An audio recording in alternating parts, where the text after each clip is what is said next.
Good morning students. Hindi विषय के अंतर्गत आज हम संस्कृत खंड से धातु का अध्ययन करेंगे। धातु का अर्थ होता है क्रिया।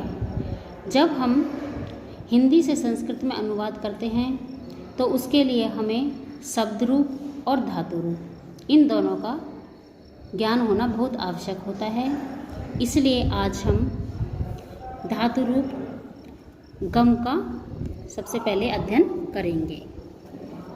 गम का अर्थ होता है जाना। ये जो धातु रूप चलते हैं ये 5 लकारों में चलते हैं। उनका हम विस्तृत रूप से एक एक करके अध्ययन करेंगे। तो सबसे पहले हम इसमें गम धातु के अंतर्गत अध्ययन करते हैं हम लट लकार का। लट लकार, लट लकार का हिंदी में अर्थ होता है वर्तमान काल। यानी कि जो वर्तमान काल के जो वाक्य हैं उनके लिए लट लकार का प्रयोग किया जाता है।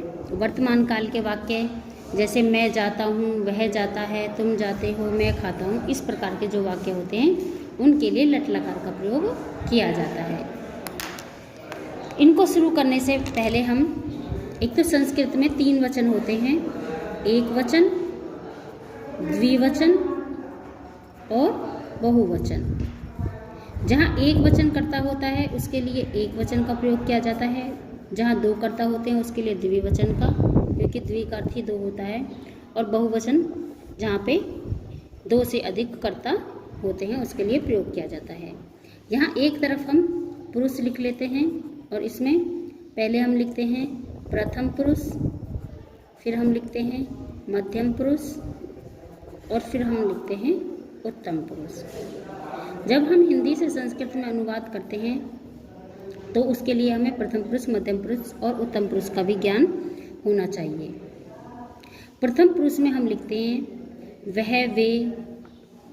वे सब जो होते हैं वचन के अनुसार, उसके लिए प्रथम पुरुष का प्रयोग किया जाता है। मध्यम पुरुष में तुम दोनों और तुम सब। और उत्तम पुरुष में हम प्रयोग करते हैं मैं, हम दोनों, द्विवचन में हम दोनों और बहुवचन में हम सब।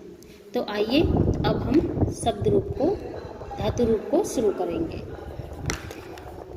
लट लकार, गम धातु का जो लट लकार होता है यानी कि जो वर्तमान काल होता है उसमें प्रथम पुरुष एक वचन का जो रूप होता है वह होता है गच्छति।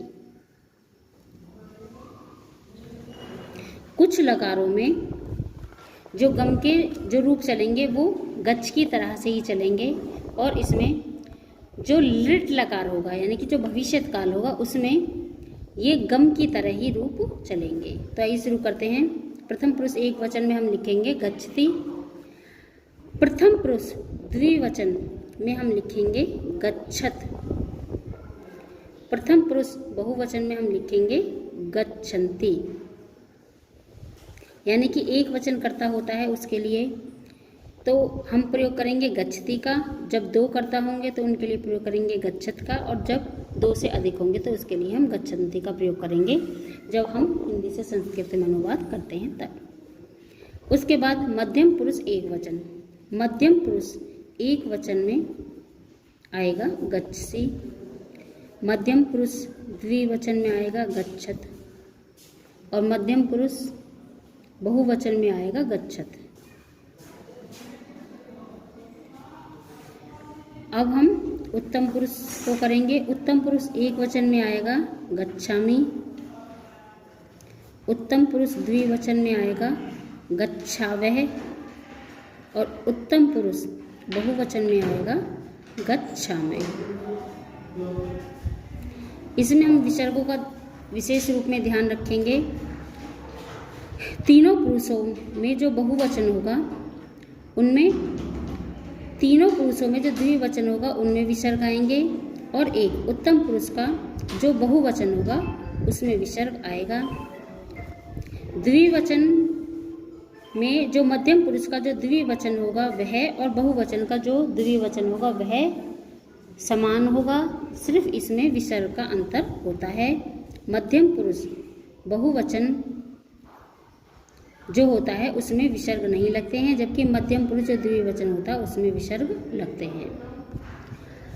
अब हम दूसरा लकार करेंगे। दूसरा लकार है हमारे पास लृट लकार। लृट लकार का हिंदी में अर्थ होता है भविष्यत काल, यानी कि भविष्य के वाक्यों के लिए लृट लकार का प्रयोग किया जाता है। जैसे कि मैं खाऊंगा, मैं जाऊंगा, इस तरह के जो वाक्य होते हैं इसमें भी हम एक तरफ पुरुष लिख लेंगे, प्रथम मध्यम और उत्तम पुरुष, और एक तरफ हमारे चलेंगे वचन।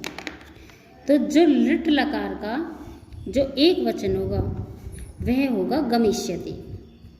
इसके जो रूप चलेंगे वो गम की तरह से चलेंगे, जैसा कि हमारा मूल शब्द होता है गम। तो इसको हम चलाएंगे गमिष्यति, गमिष्यते,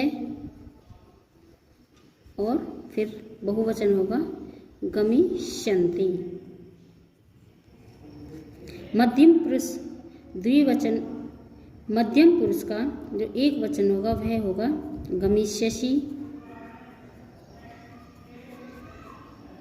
द्विवचन जो होगा वह होगा गमिष्यथे। बहुवचन जो होगा वह भी गमिष्यथे। अब हम उत्तम पुरुष को करेंगे। उत्तम पुरुष में गमिष्यामि, गमिष्यावः और गमिष्यामः।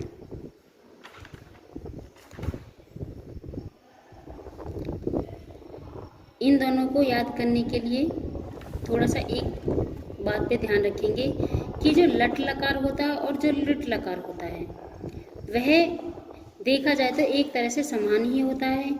इसमें बस जो मूल शब्द है उसमें अंतर मिलता है, बाकी ये पीछे से सेम ही होता है। जैसे इसमें लट लकार में हम लिखेंगे गच्छ और इसमें हम लिखेंगे गमि, बाकी ये रूप जो है पूरा एक समान ही होगा। अब हम करेंगे लंग लकार। लंग लकार का हिंदी में अर्थ होता है भूतकाल, यानी कि भूतकाल के वाक्यों के लिए लंग लकार का प्रयोग किया जाता है। भूतकाल से संबंधित वाक्य होते हैं, जैसे मैंने खाया, मैं गया, मैं सोया, मैं पढ़ा, इस तरह के जो वाक्य होते हैं। इसमें भी हम एक तरफ पुरुष लिखेंगे और एक तरफ हम वचन लिखेंगे। लंग लकार का जो एक वचन होगा प्रथम पुरुष का वह होगा अगच्छत, अगच्छत। द्विवचन जो होगा वह होगा अगच्छताम। बहुवचन जो होगा वह होगा अगच्छन। मध्यम पुरुष एक वचन होगा अगच्छ, अगच्छतम द्विवचन में, और बहुवचन में होगा अगच्छत। उत्तम पुरुष एक वचन होगा अगच्छम, अगच्छाव, अगच्छाम। अब हम करेंगे लोट लकार। लोट लकार का हिंदी में अर्थ होता है आज्ञा के अर्थ में, यानी कि जहाँ आज्ञा देने वाले जो वाक्य होते हैं उनके लिए लोट लकार का प्रयोग किया जाता है। जैसे कि तुम पढ़ो, तुम खाओ, तुम यह कार्य करो, तुम जाओ, इस तरह के जो वाक्य होते हैं जिसमें किसी को आज्ञा दी जाती है उसमें लोट लकार का प्रयोग किया जाता है। अब इसका जो पुरुष होगा प्रथम पुरुष, प्रथम पुरुष का जो एक वचन होगा वह होगा गच्छतु। द्विवचन होगा वह होगा गच्छताम, बहुवचन होगा गच्छन्तु। मध्यम पुरुष, मध्यम पुरुष का एक वचन होगा गच्छ, द्विवचन होगा गच्छतम और बहुवचन होगा गच्छत।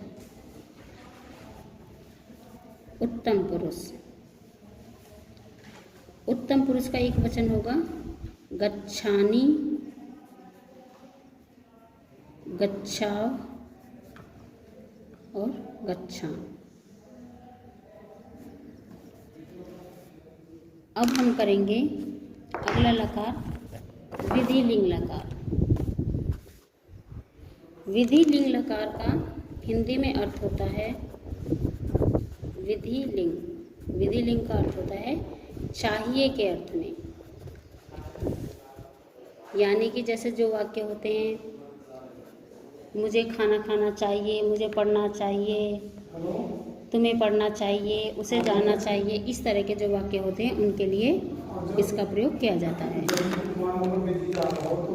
इसमें भी हम प्रथम पुरुष, मध्यम पुरुष और उत्तम पुरुष,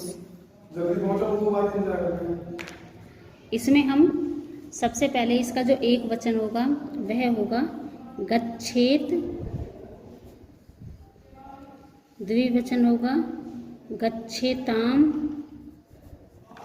और बहुवचन होगा गच्छेयु। मध्यम पुरुष एक वचन होगा गच्छेत, द्विवचन होगा गच्छेतम और बहुवचन होगा गच्छेत। उत्तम पुरुष का एक वचन होगा गच्छेयम, द्विवचन होगा गच्छेव और बहुवचन होगा गच्छेयु।